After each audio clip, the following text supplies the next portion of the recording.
बिहार की राजनीति में राजपूतों के सबसे बड़े नेता और पूर्व बाहुबली सांसद आनंद मोहन की रिहाई का रास्ता अब साफ हो गया है।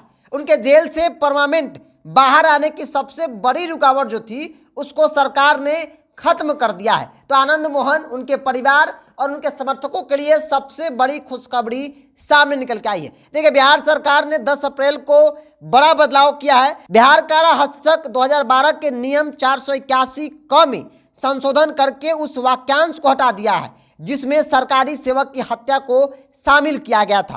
कानून को जानने वाले कहते हैं कि संशोधन के बाद अब ड्यूटी पर तैनात सरकारी सेवक की हत्या अपवाद श्रेणी में नहीं गिना जाएगा, बल्कि एक साधारण हत्या मानी जाएगी। इस संशोधन के बाद आनंद मोहन के परिहार की प्रक्रिया अब आसान हो जाएगी, क्योंकि सरकारी अफसर की हत्या के मामले में आनंद मोहन को सजा हुई थी। तो बिहार सरकार गृह विभाग की तरफ से अधिसूचना जारी की गई है। जो बड़ी रुकावट थी आनंद मोहन की परमानेंट रिहाई को लेकर, उसे ही खत्म कर दिया गया। देखिए, पहले बिहार की परिहार की पॉलिसी 1984 में 2002 में 2 बड़े बदलाव किए गए थे।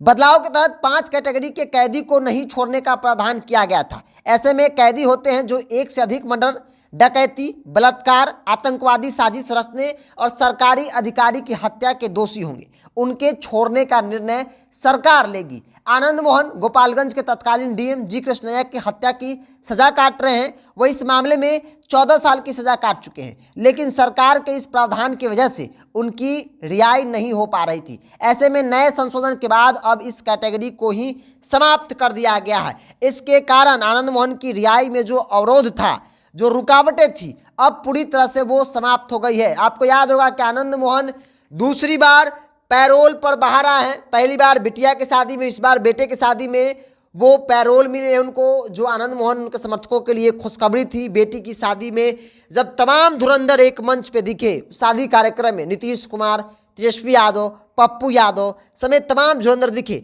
तो उसी वक्त से कयास लगाए जा रहे थे कि आनंद मोहन को अब अस्थायी तौर पे रिहाई मिल सकती है। क्योंकि उनके परिवार के सदस्य हो या फिर उनके समर्थक यही उम्मीद कर रहे थे कि आनंद मोहन को अस्थायी रिहाई जो है वो मिलनी चाहिए।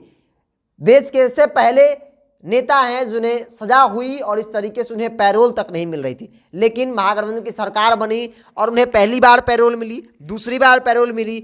अब जो बड़ा फैसला सरकार जो ली है आनंद मोहन की रिहाई को लेकर, चूंकि आनंद मोहन की रिहाई से भी जोड़ा जा रहा है, क्योंकि जो बड़ी रुकावटें आ रही थी आनंद मोहन की रिहाई के मामले में, उसे ही सरकार ने बदल दिया है, संशोधन कर दिया है। तो अब यह कहा जा रहा है कि आनंद मोहन के रिहाई का रास्ता बिल्कुल साफ हो गया है। तो ऐसे में आने वाले दिनों में आनंद मोहन अस्थायी तौर पे खुले पिंजरे से बाहर जो है वो आज़ाद घूम सकते हैं। अब तक कई पाबंदियां हैं, चूंकि पैरोल मिलता है तो कई तरह के नियम होते हैं, कानून होते हैं, पाबंदी होती है, लेकिन जब आप आज़ाद हो जाते हैं जेल से, अस्थायी तौर पर रिहाई आपको मिल जाती है, तो सारे पाबंदी, नियम, कानून आपके लिए खत्म हो जाते हैं। जो जेल के होते हैं, जो प्रोटोकॉल होते हैं, वो सब खत्म हो जाते हैं। तो पूर्व सांसद आनंद मोहन की रिहाई का रास्ता अब साफ माना जा रहा है।